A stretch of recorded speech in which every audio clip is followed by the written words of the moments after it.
O Rede Mais Podcast recebe agora a Lauriene Borges, que é analista de meio ambiente da Secretaria de Meio Ambiente do Mato Grosso. Bem-vinda, obrigado por estar aqui com a gente. Prazer todo nosso. Lauriene, a gente está aqui no encontro anual dos usuários da Rede Mais e a Secretaria de Meio Ambiente de Mato Grosso ganhou um prêmio, primeiro lugar, entre as instituições estaduais. O trabalho de vocês, que vocês apresentaram aqui, mostra como foi modernizada, né, a atuação na preservação, nos alertas, na fiscalização ambiental no Mato Grosso. Eu queria que você contasse um pouquinho dessa história para a gente. Certo. Bom, o nosso projeto, né, basicamente ele abordou que a partir do momento em que se tornou disponível insumos de tamanha qualidade, como é o caso das imagens e dos alertas Planets, a gente se pegou num contexto onde a gente percebeu que a gente precisaria, primeiramente, criar uma metodologia de trabalho para potencializar o uso desses insumos. A gente criou um método de tratamento que hoje acontece de forma automatizada e nos ajuda a ter critérios de priorização e categorização para a gente saber qual que é a melhor forma de atender a essas demandas que são decorrentes dos alertas, né? Mas também a gente se reestruturou internamente, né? A gente fez alinhamentos internos com as diversas instituições que participam do processo de fiscalização ambiental no estado.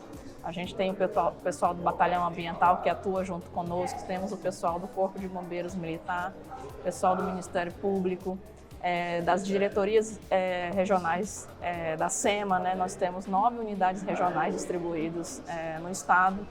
Então, todos eles, né, se constituem agentes de fiscalização e a gente precisa trabalhar em conjunto para poder ter o máximo de capilaridade e ter equipes, né, distribuídas por todo o estado todo mês, né?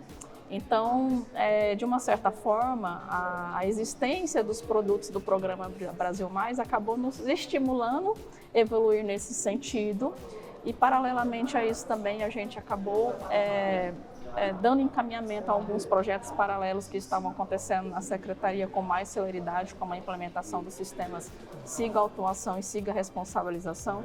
Então, hoje o processo de lavratura de auto de infração no estado de Mato Grosso acontece de forma totalmente digital. Então, hoje um fiscal de meio ambiente de Mato Grosso ele pode lavrar a multa ainda em campo através desse sistema. E todas as informações daquilo que é produzido pelo estado está tudo sistematizado também. O uso das imagens de satélite trouxe que tipo de ganho em eficiência para vocês? Certo. A principal delas é porque a partir do momento que você tem um sistema automatizado, gerando alertas, informando aonde está acontecendo alterações na cobertura da vegetação nativa, com cobertura para todo o estado, a partir de imagens que são diárias, isso aumenta consideravelmente a nossa capacidade de perceber o que está acontecendo ainda em tempo de impedir a continuidade do dano, né? Ou então, se não conseguirmos impedir, chegar a tempo de fazer pelo menos um flagrante. Então, assim, mostrar uma presença de Estado com mais rapidez, né? No passado, nós tínhamos outros insumos disponíveis, né, pelos sistemas gratuitos, mas nenhum deles potencializava trabalhar dessa forma, né? Então, a gente até usava dados do sensoramento remoto, mas na maioria das vezes era para atuar sobre situações que já haviam acontecido, então era basicamente só para realmente lavrar a multa, mas não necessariamente com o intuito de tentar impedir ou prevenir, né? A gente adotou também umas estratégias de trabalho, como as notificações automatizadas através de e-mail. A gente tem um procedimento de tentar fazer uma ligação para comunicar que o sistema já detectou e pedir para paralisar, como uma forma de tentar inibir a continuidade de um dano. Então, assim, hoje no processo de fiscalização ambiental existem rotinas de trabalho que tem como premissa a prevenção, né, dos danos ambientais. Você percebe também que as pessoas que têm a intenção de desmatar ilegalmente, já sabendo que hoje as autoridades têm esse tipo de fiscalização mais eficiente, mais rápida, elas se sentem também digamos assim, menos estimuladas a desmatar? Com certeza, com Você certeza. percebe isso também? É perceptível isso. Uhum. Inclusive, muitos desses e-mails que são encaminhados de forma automatizada pela plataforma, a gente recebe retornos, né, das pessoas tentando explicar o que foi que aconteceu, o que é que elas fizeram, tentando justificar o porquê que aquilo aconteceu. Então, acho que isso evidencia que sensibiliza, sim, as pessoas terem a consciência de que estão sendo monitoradas, né? Uma outra iniciativa que o Estado de Mato Grosso... Você está dizendo, eu estou de olho em você, eu estou te olhando todo dia, né? Exatamente. Eu gosto sempre de fazer uma analogia com os radares, né? Então, assim, quando a gente tem a consciência de que existe um radar numa determinada via, a gente tem a tendência a respeitar os limites de velocidade, né? Então, o Mato Grosso teve essa percepção e desde o começo do nosso projeto, a gente achou que era importante a sociedade ela ter a consciência de que está sendo monitorado. Tanto é que no nosso contrato que complementa os produtos do programa Brasil Mais, a gente tem incluído um dashboard público que pode ser acessado por qualquer pessoa de qualquer lugar do mundo. E aí até em eventos que a gente participa, a gente sempre estimula a própria sociedade a consultar os dados e ficarem monitorando os alertas que estão gerados. Bacana. Né? Já participamos de eventos assim com público-alvo, onde o público-alvo são os proprietários rurais, e a gente estimula eles a acessarem a plataforma e eles mesmos monitorarem as áreas das suas propriedades, porque no nosso dashboard pode colocar o número do CAR e aí eles localizarem a propriedade deles e, consequentemente, visualizar os alertas que estão sendo gerados. A gente está conversando com a Lauriene Borges, que é analista de meio ambiente da Secretaria de Meio Ambiente de Mato Grosso. Você vai perceber que de vez em quando tem um ruído ambiente aqui, é porque a gente está fazendo esse podcast durante mesmo o encontro anual dos usuários da Rede Mais. Então, de vez em quando passa o pessoal por aqui, a coisa aqui está bem movimentada, mas a gente segue nas nossas conversas aqui. Lauriene, eu queria saber assim, do ponto de vista de desafios ali em termos de meio ambiente em Mato Grosso, quais são os principais desafios que vocês enfrentam? Eu acho que hoje a gente está trabalhando em aprimorar umas rotinas de trabalhos que a gente tem implementado, que tem como objetivo fazer a gestão do atendimento desses alertas, porque isso é muito importante também.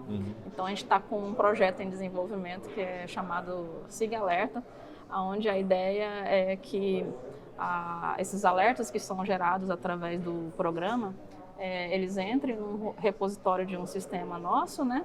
E aí ali, através do sistema, a gente vai executar umas rotinas de trabalho no sentido de categorizar, filtrar, selecionar os alertas, criar equipes de fiscalização, distribuir esses alertas para essas equipes. Eles podem atender de forma remota ou através de fiscalização de campo. E vai ter um módulo de fiscalização, então aqueles agentes que receberem esses pacotes de programações de fiscalização, conforme eles forem atendendo, a ideia é que através de um sistema eles deem um feedback do resultado das ações de fiscalização, e aí com isso a gente consiga constituir um grande banco de dados já espacializado dos resultados das ações, porque o trabalho em campo também oportuniza muito conhecimento, então eles lidam com situações que são importantes para aprimorar o nosso processo de planejamento. Sei. Como, por exemplo, eles vão fiscalizar áreas que são conflitos agrários, áreas que estão sob influências de ação de facções criminosas, áreas onde eles não conseguem fiscalizar porque não teve acesso por via terrestre. Então, se a gente conseguir transformar tudo isso no banco de dados geoespacializados, consequentemente, eu consigo depois pensar em como que eu posso atender a essas demandas de uma maneira melhor. Por exemplo, onde não conseguiu fiscalizar por terra, vou então elaborar uma nova programação de fiscalização para atender por meio de veículo aéreo, entendeu? É um exemplo, né? Vocês têm uma área gigantesca. Mato Grosso é um estado muito grande. Em termos de biomas e das autuações que são feitas, quais são assim, as maiores, digamos assim, os maiores desafios também? É questão de desmatamento, são queimadas, é invasão de terras em áreas protegidas? O que vocês têm ali? Qual que é o panorama que vocês enfrentam no dia a dia? Assim? A maior parte da nossa demanda é sim decorrente dos desmatamentos ilegais, né? queimadas também. E quando a gente fala em desmatamento ilegal, a gente está falando o quê? Dentro de propriedade particular, ou área preservada, ou área de conservação? Os dois. Porque a gente sabe que as áreas particulares têm ali um quociente, né? Tem um determinado limite que elas têm que respeitar de desmatamento, né? Sim, sim. Mas são os dois. Inclusive a maior parte, né, dos alertas, eles ocorrem em áreas que estão cadastradas, né, no CAR, então, ou seja, estão dentro de propriedades privadas, né, mas a gente tem sim ocorrências em áreas protegidas, comunidades de conservação, terras indígenas, então assim, tem demanda de todo tipo, né. E sempre chegando demanda. Sempre, com certeza. Legal. Né, e acho que é isso. Tá bom, muito obrigado, Lauriene, parabéns pelo prêmio que vocês ganharam. Acho que assim, a gente admira muito o trabalho de quem está na linha de frente ali, combatendo mesmo o desmatamento, combatendo o que é ilegal em termos de meio ambiente. Obrigado por estar aqui com a gente. Por nada. E siga em frente. Por nada, obrigado. E ano que vem nós estaremos aqui novamente. É isso aí, obrigado. Nada, tchau.